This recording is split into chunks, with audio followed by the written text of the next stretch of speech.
Baik,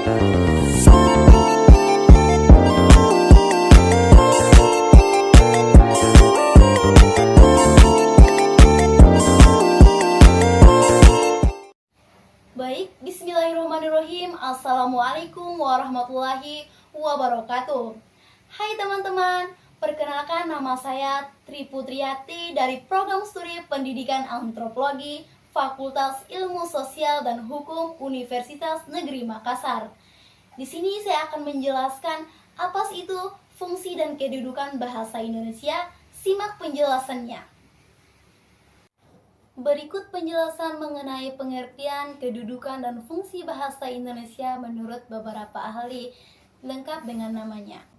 Pengertian bahasa Indonesia. 1. Gorgi Kref pada tahun 1936 sampai 1997. Bahasa adalah alat komunikasi antar anggota masyarakat yang membentuk simbol bunyi yang dihasilkan oleh alat ucap manusia.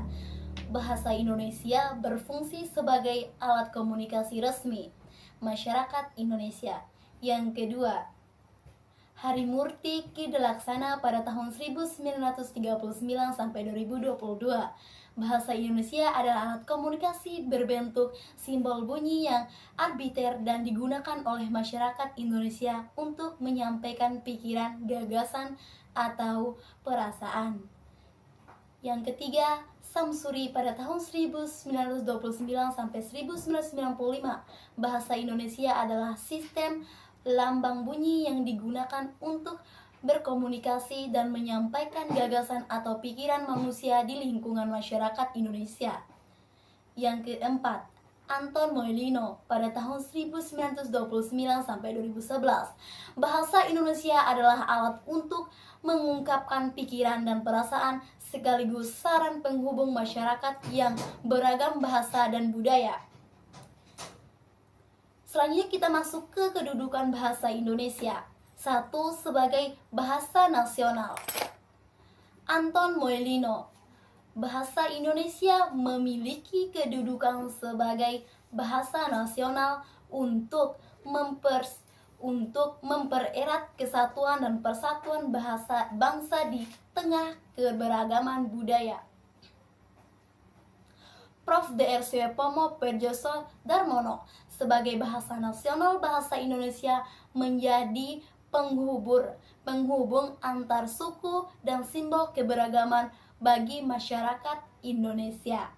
Nah, yang kedua, sebagai bahasa resmi negara. Harimurti Ki Delaksana. Bahasa Indonesia memiliki kedudukan resmi sebagai bahasa negara yang digunakan dalam administrasi pemerintahan, pengajaran, dan dokumen resmi administrasi. Pasal 36 Undang-Undang Dasar 1945. Prof. Dr. Alwi Hasan. Bahasa Indonesia adalah alat komunikasi resmi kehidupan bernegara, termasuk di bidang pendidikan, hukum, dan pemerintahan. Selanjutnya kita masuk ke fungsi bahasa Indonesia menurut beberapa ahli. Yang pertama, sebagai alat komunikasi resmi. Gorgi Kref, bahasa Indonesia digunakan di dalam berbagai komunikasi resmi baik di pemerintahan, lembaga pendidikan, maupun dokumen hukum. Yang kedua, sebagai alat pemersatu bangsa. Prof. Dr. Suepomo Perdjoso Darmono. Bahasa Indonesia memainkan peran penting dalam menyatukan masyarakat dari berbagai suku bangsa yang memiliki bahasa daerah yang berbeda-beda. Nah, kita masuk yang ketiga, sebagai simbol identitas nasional. Sugono Darmono pada tahun 1942 sampai 2019, bahasa Indonesia adalah cerminan identitas dan keberagaman bahasa nasional bangsa Indonesia di tengah globalisasi. Nah, yang keempat, sebagai alat pengembangan ilmu pengetahuan. Harimurti Ki Delaksana. Bahasa Indonesia menjadi alat untuk menyampaikan pengetahuan ilmiah dan dalam berbagai disiplin ilmu. Yang kelima, sebagai media dokumentasi budaya.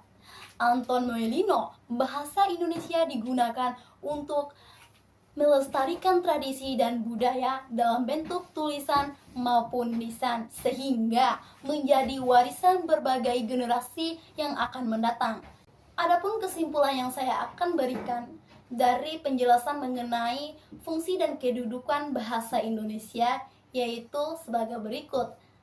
Kesimpulan: bahasa Indonesia memiliki kedudukan sebagai bahasa nasional dalam suatu negara yang ditetapkan menjadi Sumpah Pemuda pada tahun 1928 dan Undang-Undang 1945 pasal 36.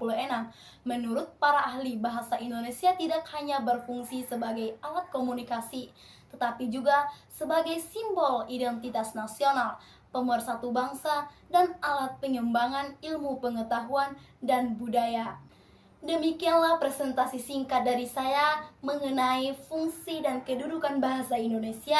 Lebih dan kurangnya saya mohon maaf. Wabillahi taufiq wal hidayah. Wassalamualaikum warahmatullahi wabarakatuh.